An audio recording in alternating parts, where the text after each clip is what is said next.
worked all week so that today we can come out and play. And not just play, fellas. We're going to be the playmakers today. We're going to be the playmakers today. We're going to roll in the spirit of playmaking. You know what that means? We're going to make the plays that come to us. We're going to make the plays we're supposed to make. And then we're going to steal a little bit more because we ballers out here, fellas. We ballers. Let them feel it. Let them feel it. Hey everybody, welcome back to the Sideline Report. I'm Marvin Jackson, and as you may have noticed, we are wearing our ribbons symbolizing the 9/11 tragedies, and Sunday was an emotional day for all, and especially for these special people who were directly affected on this tragic day.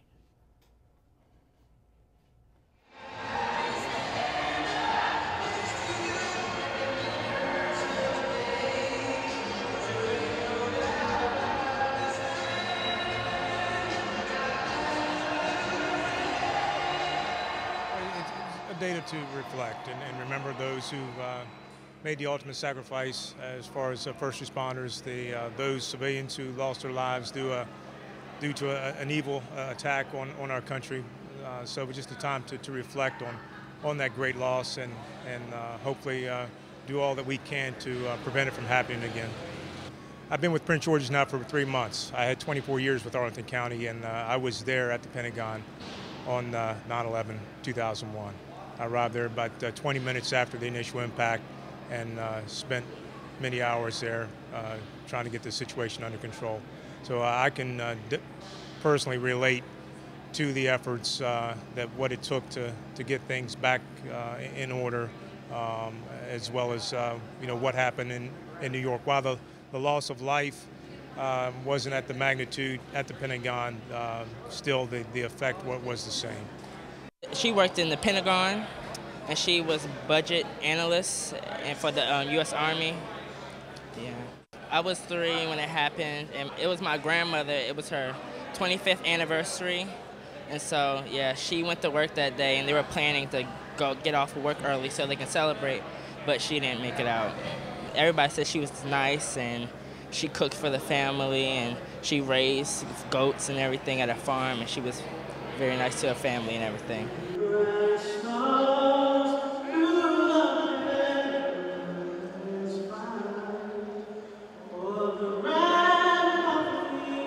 Well, it's our chance to honor them, the crews that from American and United Airlines who were unfortunately part of the events of 10 years ago, and to just honor their memory and that they were some of the first to fall in this war against terrorism that we find ourselves in. Well, I knew the whole crew of Flight 77. I'm based in Washington, D.C., so are they. So both the pilots, Chick Burlingham and Dave Charbonnet, I knew that, and all of the flight attendants, I knew all of them too. And also, like a lot of pilots, I work in the Navy Reserves too, and so I had 23 fellow sailors in the Pentagon that were killed that day. So it was, I was sort of affected by both ends of it, both the aircraft end and the Pentagon end of the whole event.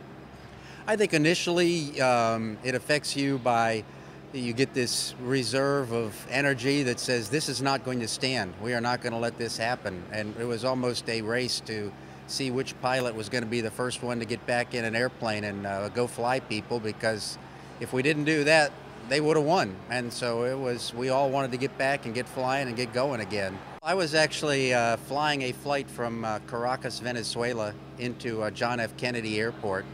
I was checking out a brand new co-pilot who was fairly new on the airplane, and we had taken off out of Caracas, and I guess maybe it's an hour and a half after we'd been airborne when they told us in a very cryptic message on the radios that we had to land. And I knew that that was weird. They told us it wasn't about our particular flight, but that everybody was having to. And having spent my entire life flying, that's just so strange that I knew this was different. And so we ended up, they wanted us to land in, I think it was the Dominican Republic, and I said, this is too weird. I'm going to go to the United States and get this airplane down in the United States. So I flew the airplane into Miami, and that's where we landed.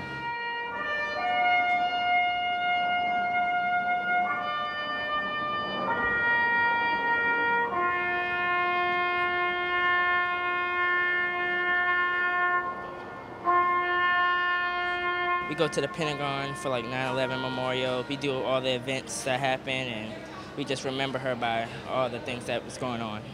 I want to become a politician, so so I can go to, like, if I become president, I will go to 9/11 and speak my mind about things like my grandmother died here too and everything.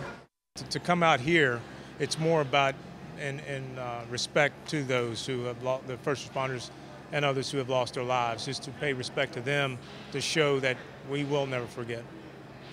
Every day I put on the uniform, I think about it.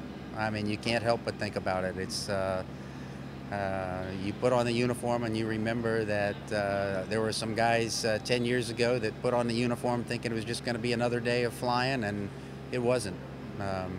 So you always keep that in the back of your mind.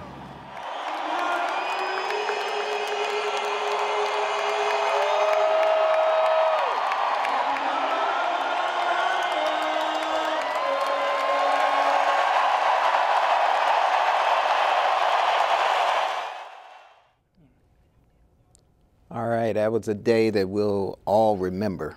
I don't know, I was actually out of the country, and I was supposed to come back in that evening, and they told us we weren't going anywhere. So I couldn't even get through to my family. I had a cousin that worked in Manhattan, so I couldn't find out, about him.